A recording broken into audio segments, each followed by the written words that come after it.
So you're looking to scale your brand organically with zero paid traffic. Well, today I have the video just for you where I'm gonna go over through my kind of guide on scaling organically. What's going on, guys? My name is Nick Theriot and welcome back to the channel. Today I have an exciting new video for you guys.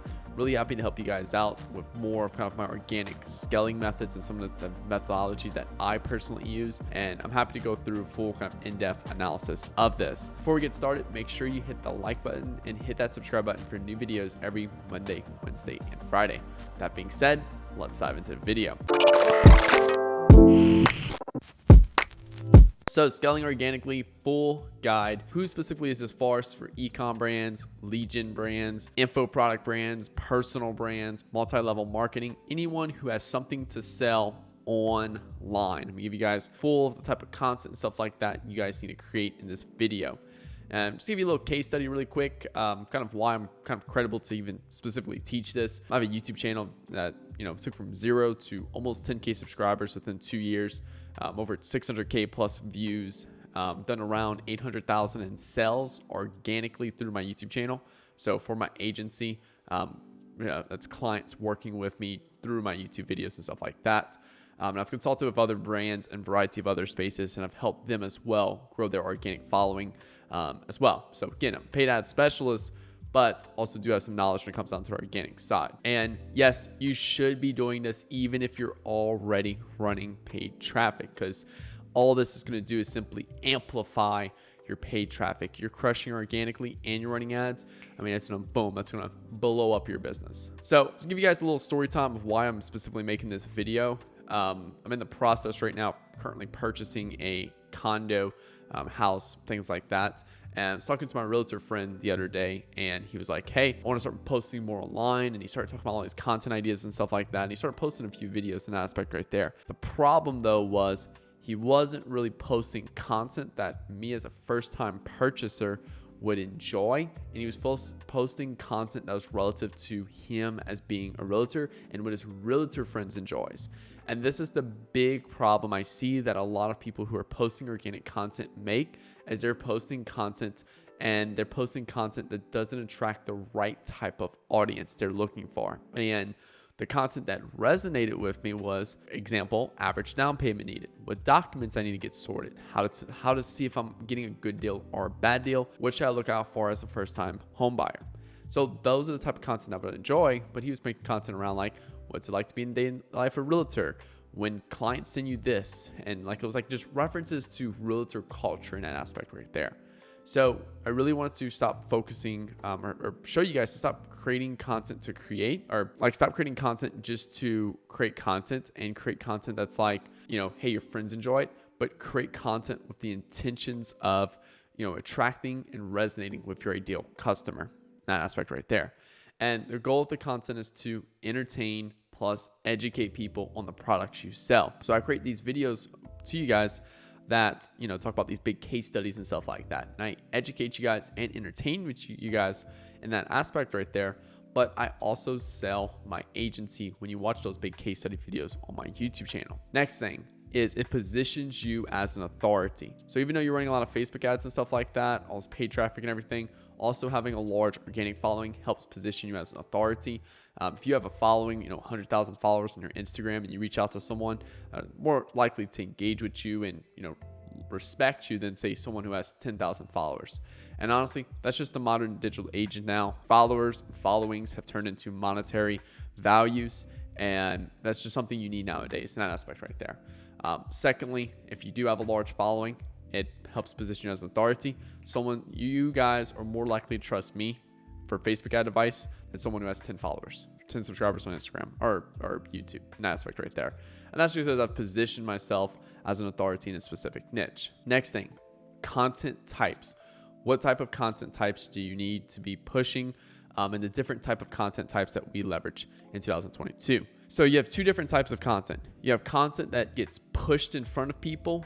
You're just walking around and sales reps are jumping in front of your face and saying, hey, like if you go to the mall and you walk through the mall and you get just little salespeople that just run and jump in front of your face. Hey, would you like to do this? Hey, would you do this? You have that gets pushed in front of your face. And then you have content people are actively searching for. So instead of sales reps jumping in front of your face, you're on Google hey, where can I buy a Ford Mustang 2022? There you go. So you're actively searching for it versus it getting pushed in front of your face. Content gets pushed in front of your face, you gotta look at it like Reels, TikToks, tweets, IG stories, Facebook and IG, Instagram feeds. But then content people are actively searching for are YouTube long form video. So kind of like this video right here, and then blogs. If I create a YouTube video, how to run Facebook ads in 2022, it's going to actively attract people who are actively searching for that. If I create a reel, no one's searching for a reel. It just gets pushed in front of their face. Next thing is know your audience. What does your audience want to see? And again, this is also going to apply to a lot of you guys are talking about clothing brands, things like that. I can already see y'all in the comments.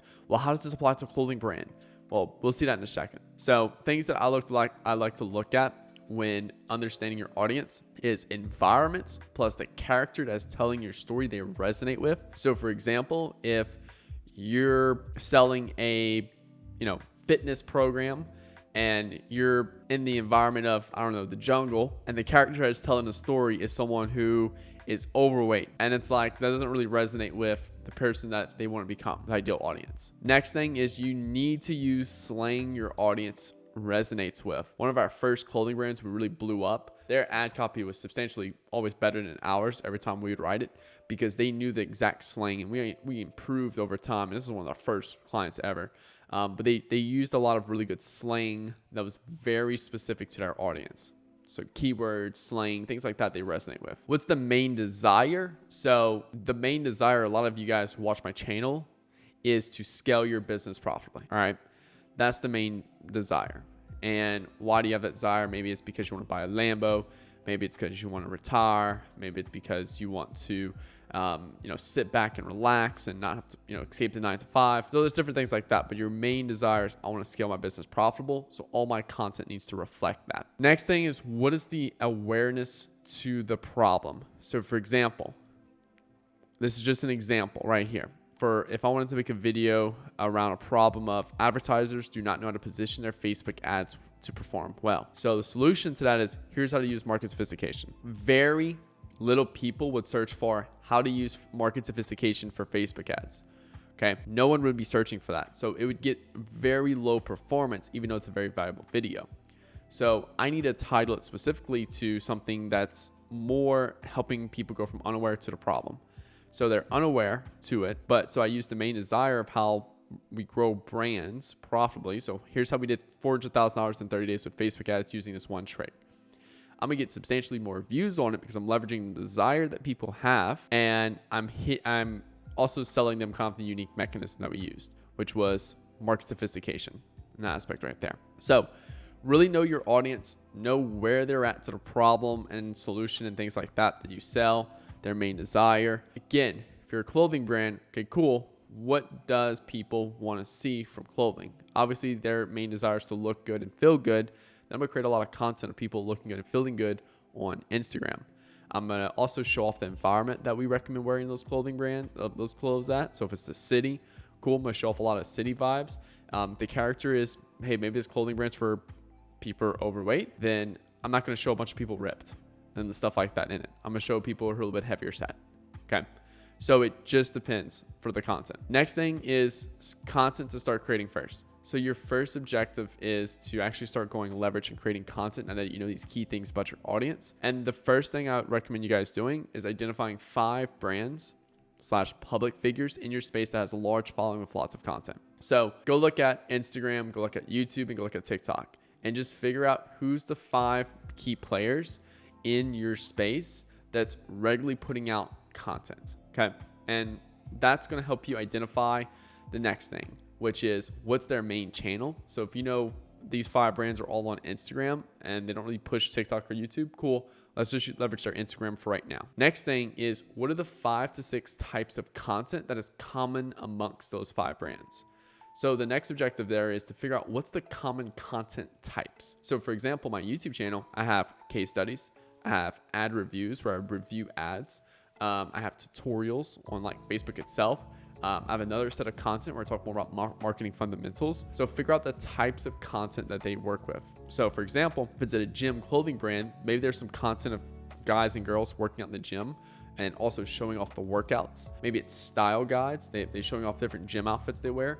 Then the next thing is unboxings. Customers are just showing off some cool unboxing videos. And then another one might be customer testimonials. So these are the 4 types of content for the specific gym wear brand right here. And what you do is then you want to start replicating it. So the first thing you want to do is replicate content that you already saw. And then the next thing you want to do is add your own twist. So if they're all doing these workouts in the gym or working out in the gym with workouts, then cool. We're going to replicate that type of content, but we're going to add our own twist to it. This is how you add more personal, more branding, and really getting into, hey, this is the clear reason why I follow this guy and why he, why he or she is different, why this brand is different. So for example, my YouTube channel, I identified the types of content across other channels that worked well, but then I figured out the one thing that I could add to the twist. Hey, I'm gonna recreate all those videos, but I'm gonna do it with my perspective. And the thing that pissed me off the most was I saw these channels, but all of them kept saying the same thing, and no one was really going over into marketing fundamentals. And that was my biggest aspect. I wanted to reach out and talk more about the marketing fundamental side because I've had tremendous success with it, and I wanted to provide that value to my audience. Next thing, through quantity comes quality plus new ideas. So the more you create, the better the quality comes. The more you create, the more ideas you get. And the more you create, the more the habit will be built. So a lot of people I talk to, they're like, hey, I don't want to post yet because I don't have a quality camera yet. I don't want to post yet because I don't have any ideas. Go recreate ideas. I'm literally gave you, here's how to solve the ideas. And camera wise, look, if you have an iPhone 10 or better, you can create content. Okay. iPhone 10 or better, that's all you need. I'm personally shooting on a $3,000, DSLR camera for this video. And, I got a $600 mic setup right here. But realistically, if you go look back at my first few videos, I was using AirPods and just recording my laptop screen. That's it. Didn't even have a camera. So through quantity comes quality plus new ideas. And also too, the more you create, the habit will be built. So if you create oftenly, like it's ingrained in my mind now to film 3 videos a week.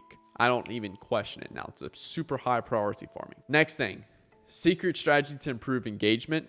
So don't want to lose you guys. I want to start diving more into the tactical side now. So I want to kind of give an overview of everything. But this secret strategy to improve engagement, and it does come with a warning, guys. It does become with a warning. Make your content more polarizing, okay? Polarizing means 50% of people will love it, 50% of people will hate it.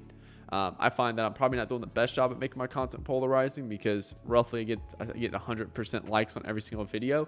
And that shows that maybe I'm not completely polarizing yet. But the reason why you want to do this is because it'll improve your engagement because you'll have a lot of people saying how much they love it, but also you get engagement from people that saying they're hated.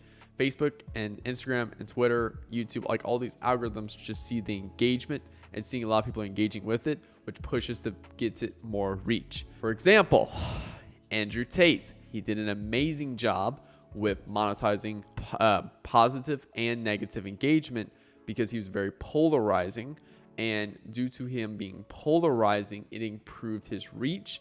And that's why even when people are hating on his stuff, he was getting even more reach and growing even more popular. He had a perfect combination of both. I do not recommend you go that extreme, but adding a little bit of this polarizational factor does improve your overall reach and everything like that. Next thing is, this is not for weak-minded people, and you must have thick skin as it can have negative backlash. So if you're too polarizing or for your own level of comfort, what's going to happen is you're going to start getting a lot of backlash from it. And if you don't know how to properly deal with that, then you're going to completely fold with it. So just be careful. This is a very critical thing right here. Be careful when you're doing this, just inch by inch.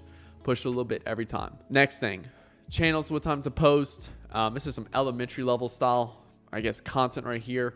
But focus on building the habit of focus consistently to one channel for 90 to 120 days first before you start posting on other channels. So for me, for example, I posted on YouTube for a year straight consistently. And just this year, I started to reach out into shorts. That's it. Shorts and tweets. Okay. And all I'm focusing on is posting one short a day and one tweet a day. That's it.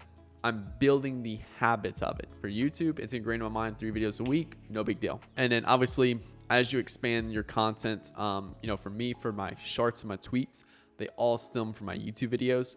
So, I already got content on one platform and then I expand it to the others. All right. Next thing, secret YouTube trick. So if you're a clothing brand, if you're a supplement brand, any type of brand specifically, what you want to do is you want to create some YouTube videos that are searchable content related to your product. Okay. Now, here's the secret here. You're not really focusing too much on like crazy views and stuff like that, because what you're doing is you're actively monetizing the audience as you build it. So the longer you run paid ads and the more you grow your organic following on Instagram and YouTube and stuff like that, and people are aware of what you sell, then you're going to start building up a bigger audience of people searching for stuff like this. Nick Theriot agency review. What's it like working with Nick Theriot? You know, the other day I was looking at this Louis Vuitton coffee table book to add to my apartment. And I went and I literally YouTube this exact thing, LV coffee table book unboxing, because I wanted to see what this book looked like, because the illustrations, quite frankly, on the website were pretty shit. So when you create this content, it's activable, searchable content that can be on YouTube and Google. So that way it's just really cool videos that like kind of seals the deal for some people as they're in the consideration stage. Next thing is Hootsuite, favorite app to schedule with, schedule my content, everything like that. Now the next strategy I want to talk to you guys about is expanding reach plus free content. Okay, so for an e-com brand specifically, we talk a lot about, getting a lot of content, everything like that. This specific strategy allowed us to pull anywhere from 12 to, or I would say about 30 different content pieces a month for the last 4 months for a supplement brand we're working with. And basically what we do is we use favicon, which is a really cool tool. It's literally just a searchable tool to search for content creators on Instagram and stuff like that. So for example, I'll even pull it up for you guys right here, called favicon. And I'll even give you guys an active demo for this. Come on, let's go. I don't know why the long login button ain't working. There we go. So with favicon right here, you can literally actively search for certain criteria. So let's just say, for example, if we wanted to focus on, I don't know, fitness influencers, let's just do something like, if we want to look up like really serious influencers, you could, or for fitness space, obviously I could do like fitness, but like, let's say for example, I want to focus on like bodybuilders specifically. I know something, for example, in like gym culture, they'll do like hashtag leg day, and I'll get a lot more hardcore people doing leg day versus if I just search fitness. So I'm going to use hashtag leg day, and then I'm just going to leave all of this check. The only thing I'm going to do is like minimum age is 25, max age is 50 or 40. Yeah. And then country, I want United States, and minimum followers, I want at least 50,000 to 100,000. Boom. Cool. And then yeah, search. And I will literally get a list of people all with that criteria. And you can see right here immediately, it's more of like hardcore fitness style people of exactly what I want, all between 50 to 100K followers. So it's like an actual database of Instagram accounts and stuff like that. And what we'll do is we'll pick out people in this niche, and then we'll message these people and say, hey, what's your address? We'd love to send you some of our products with no strings attached. Okay. Basically, they'll reply back. Some portion of them will reply back with their address, their shipping information. We'll send them out products. And then what we'll do is after the product is delivered, that's after we see it on our side, we'll reach out and say, hey, how are you enjoying the product? Hey, how are you enjoying those leggings? We'll love to, just checking in. And if they are saying, hey, I love the leggings so much, wore them in my workout last week, you have a great product. Then, only then ask them for a video photo review on your story or feed and tag. So, hey, that's so great. I'm so happy you're loving it. Could you please give us a review on your story or feed? Or, can you please post this on your story or feed? Now, again, leaving it up to them in that aspect right there. But the whole key thing here is that they're enjoying the product first. If they're not enjoying your product, just say, all right, cool. Well, wish you the best. Parting ways. And numbers to reach out to is 500 DMs will lead you to 100 products shipped and 30 posts. That's things we're looking at. So you reach out to 500 people, roughly 100 people will actually say, here's my address, love to get some. And then out of those 100 people, roughly 30 of them will actually post content. So if you look at that, let's say, for example, if you have, I don't know, let's just say you sell a $100 item and you have a 70%. So let's say you have $30 worth of COGS and shipping per order, 30 times that you're actually losing, 30 times 100. You're going to invest $3,000 to get 30 posts, which will come out to roughly $100 per post. And for an Instagram following of 50,000 to 100,000 followers, you're going to pay anywhere from $300 to $1,000 per post, or maybe 500. So you're going to get content for substantially cheaper with these influencers, and you can send more or you can send less for these numbers. We do this once a month. We reach out to 500 people for one of our supplement brands. We reach out to 500 people every month, send out 100 products every month, and then we get 30 posts per month. So it all comes down to the aspect of how many numbers you want to hit. Do you want to do more? Do you want to do less? And these are some of the ratios to look at. And lastly, next thing is looking at scaling up your organic output with a content agency. So as you start getting really frequent with your content, everything like that, start looking at a content agency to help you out with all of your editing, photo, video editing, and things like that. I personally use one for my YouTube channel. So basically I just film. After I film, give it to my YouTube team, and they do all the editing, title, thumbnail, upload, schedule, all that for me. So the only thing I still do on YouTube is the comments, and that's just because I love my people, and I want to make sure that it's as authentic as possible. So yeah, guys. And lastly, one secret tip right here is as you start to scale up and stuff, use your organic posts as ads. So I'll go into Facebook ad account and look at the last 30 days of organic posts, and I'll take the top 6 or 7 that perform the best. And I'll take those, I'll copy the post ID, and I'll run it in the ads manager as an ad. And we found a lot of really good success with this as well. So I really hope you guys enjoyed this video. This is definitely kind of like my full strategic guide for growing brands with organic content. Really hope you guys enjoyed this video, kind of breaking down everything. It's definitely not something that I is my main go-to, but I do have a lot of knowledge in this space as well. I've helped a lot of people with this as well.